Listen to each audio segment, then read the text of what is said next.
Hi, I'm Gail and welcome to Low Carb Recipe Ideas. Today I thought we'd make ourselves a nice low carb chocolate cake. And the nice thing is that this chocolate cake does not have any flour in it at all. The main ingredients we're going to use is a black bean. This is Unicode. This is the product that I use. You need to check your labels because they all have different numbers on them. So for example, this particular one, the carbs are 23 grams for half a cup, and then you have 6 grams of fiber. So if you're eating the Atkins way, you're subtracting the fiber off of the carbs. So that's 17 carbs per half a cup. And because this is 19 fluid ounces, you're using about 2.5 or just under or just over 2 cups of the black beans. So the first thing we need to do is we need to purify the black beans. So I'm going to use my little Ninja machine, and what I've done with the beans first of all is I've drained them and then I rinsed them all off so that I can just have them all nice and clean.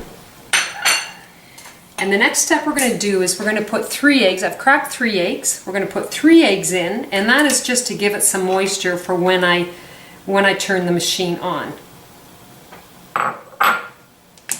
Okay, we'll get this pureed and we will go from there.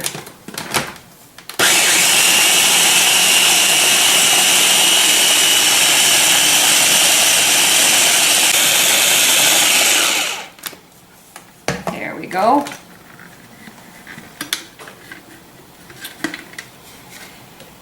My Ninja's getting a little old. I'm having trouble with my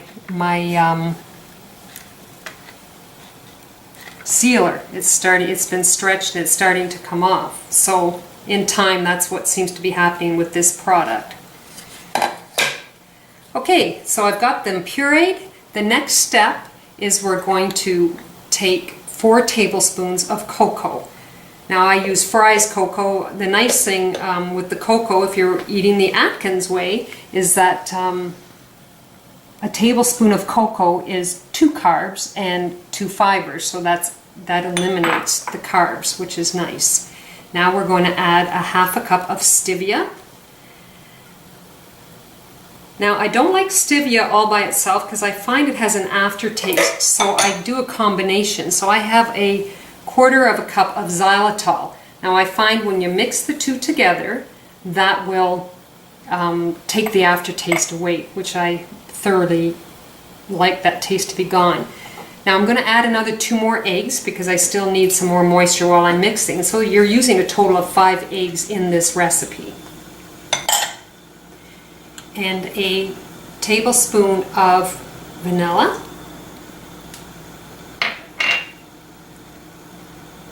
Half a teaspoon of salt. A half a teaspoon of baking soda. Oh, didn't get it all out. And a teaspoon of baking powder. And we're going to be putting in a 1/3 cup plus a tablespoon of butter, soft butter, and that works out to be about 6 tablespoons of butter.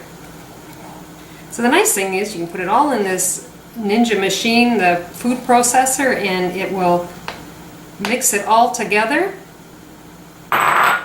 And we'll put a tablespoon of water just to give it some extra moisture while we're mixing. Okay.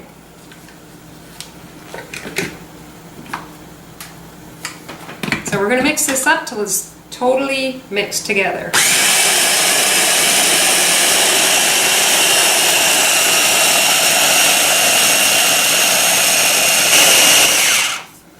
There we go. We'll see if this has been blended enough.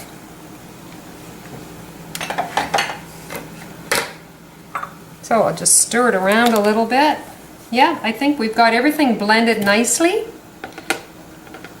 I find it even works nicer than the mixer because you're not having as much of a mess and it all blended in well.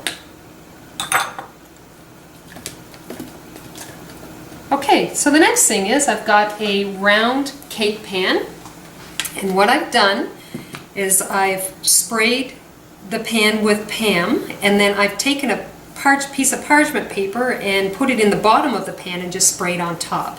This way that you know, guarantee you're not going to have anything of your cake sticking in your pan and then it'll come out solid.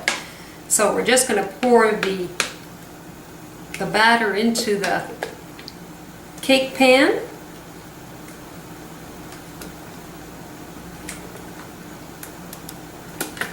And get it all out.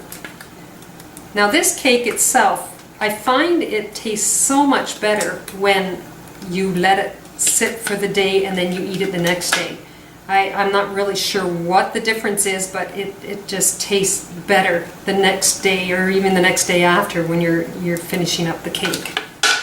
So I'm just going to level this out and I'm going to bang it a couple times to get some air out of there, the air bubbles. And we're going to put them in the oven at 325 for 40 to 45 minutes. Now my oven, I put it in the middle rack and I find it at 40 minutes it's cooked. And it just depends on what your oven, how the temperature works in your oven. So we'll put it in at 325 for 40 to 45 minutes.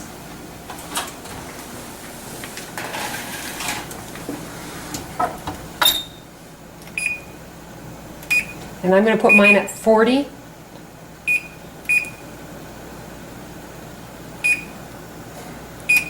There we go.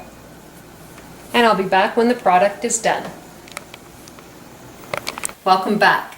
The cake has been in the oven, it's all baked, so now we've got it cooled down and we're going to take it out of the pan. So I just use a little flat knife and take it around the edge of the pan, and if you remember, I sprayed the pan and I used parchment paper, so it should come out very easily. Look at there, the parchment paper even stayed in the pan. So we'll just put it on our cake plate. And there we go, there's our cake. Now you can do 2 pans and make a double layer, but I just do the one because it's less carbs, and I'm sure you're really going to enjoy this cake. The next step, we will be icing it.